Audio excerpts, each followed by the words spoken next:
প্রিয় দর্শক বন্ধুরা, আপার প্রাইমারি থেকে সুপারিশপত্রকে নিয়ে আজকে উঠে আসছে চাঞ্চল্যকর আপডেট। এ বিষয়ে থাকছে জরুরি কিছু তথ্যাদি, সংক্ষিপ্ত ভিডিও, তবে আর্জেন্ট ভিডিও, তাই আপনাদের জন্য আর্জেন্ট ভিত্তিতেই কিন্তু ক্রিয়েট করা। ভিডিওটিকে শেষ পর্যন্ত অতি অবশ্যই ওয়াচ করে নেবেন এবং চ্যানেলটিকে এখনই সাবস্ক্রাইব করে নিয়ে সঙ্গে থাকবেন। চলুন কথাবার্তা না বাড়িয়ে মূল টপিকে ফোকাস করে সম্পূর্ণ বিষয়টিকে জানবার চেষ্টা করি। তো আজকে থেকে কাউন্সেলিং পর্ব শুরু হয়ে গিয়েছে, সেই সমস্ত ভিডিও আপনাদেরকে প্রোভাইড করেছি। দেখেছেন চাকরি প্রার্থীদের লাইন তারা কিন্তু ধীরে ধীরে প্রবেশ করছিল এবং সেক্ষেত্রে বেশ কিছু পদক্ষেপও কমিশনের তরফ থেকে নেওয়া হয়েছে। মহা পদক্ষেপ বলা যেতে পারে।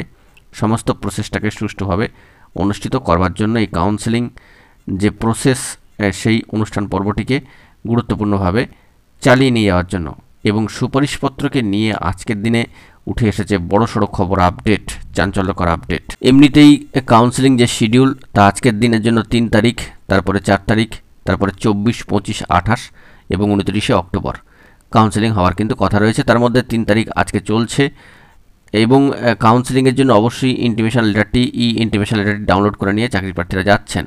তো যেসব প্রার্থীদের এই সমস্ত ফেজে কাউন্সেলিংগুলো রয়েছে, কাউন্সেলিংয়ের কথা, তারা মঙ্গলবার সন্ধ্যা থেকেই কিন্তু এই প্রসেসে অংশগ্রহণ করে ফেলেছেন ইন্টিমেশন ডাউনলোড করার ক্ষেত্রে।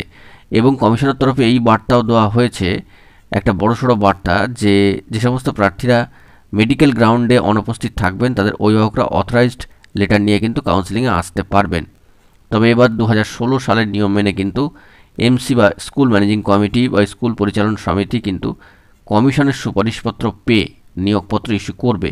আর কমিশনের এই সুপারিশপত্র পাওয়ার ক্ষেত্রে এবং প্রেরণের ক্ষেত্রে ভালো খবর যে অন্য মাধ্যমের স্কুল বেঙ্গলি মিডিয়াম ছাড়া, আপাতত বেঙ্গলি মিডিয়াম তো শুরু হচ্ছে না, তো অন্য মাধ্যমে যে সমস্ত স্কুলগুলো সেখানে 3 ও 4 তারিখ অর্থাৎ 3 এবং 4 অক্টোবর শূন্য পদে কাউন্সেলিং শেষ হওয়ার পরেই সংশ্লিষ্ট স্কুলগুলিতে কিন্তু সুপারিশপত্র পাঠানো হবে। এই কাজটা যত দ্রুত সম্ভব করবার চেষ্টা করা হচ্ছে। কমিশনের বিষয়ে ইতিমধ্যেই মহা পদক্ষেপ কিন্তু গ্রহণ করেছে যে 2 দিনের মধ্যেই যাতে স্কুল ম্যানেজিং কমিটির কাছে সুপারিশপত্র চলে যায় তা নিশ্চিত করবে এসএসসি।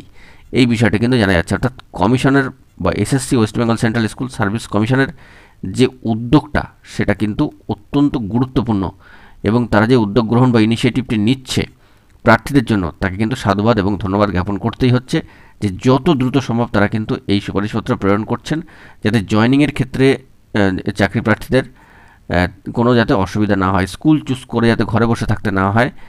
দ্রুতই সুপারিশপত্র চলে যাওয়ার কথা বলা হচ্ছে বা পাঠিয়ে দেওয়ার কথা বলা হচ্ছে, কার্যত 2 দিনের মধ্যেই যাতে এটি এমসির কাছে চলে যায় বা ম্যানেজিং কমিটি, স্কুল ম্যানেজিং কমিটির কাছে চলে যায়, সেই বিষয়ে কিন্তু ইনিশিয়েটিভ নিচ্ছে স্কুল সার্ভিস কমিশন। এই বার্তাই কিন্তু উঠে আসছে এবং বেশ কিছু ত্রুটি বিচ্যুতি ছিল ভ্যাকেন্সি লিস্ট স্কুল নিয়ে, সেইগুলো শূন্যপদকে কেন্দ্র করে সেগুলো সংশোধন করার চেষ্টা কিন্তু করা হয়েছে। এরকমই কিছু খবর আপডেট উঠে আসছে। আমরা পরবর্তী ক্ষেত্রে আরও তথ্য সংগ্রহ করার চেষ্টা করছি। প্রার্থীর কাছ থেকে আরও খবর পেলে কিন্তু সবটাই আপনাদের মাঝখানে প্রোভাইড করব। এখন এই পর্যন্তই। গুরুত্বপূর্ণ আপডেটগুলি পাওয়ার জন্য চ্যানেলটিকে অতি অবশ্যই সাবস্ক্রাইব করে নিয়ে সঙ্গে থাকবেন। ধন্যবাদ।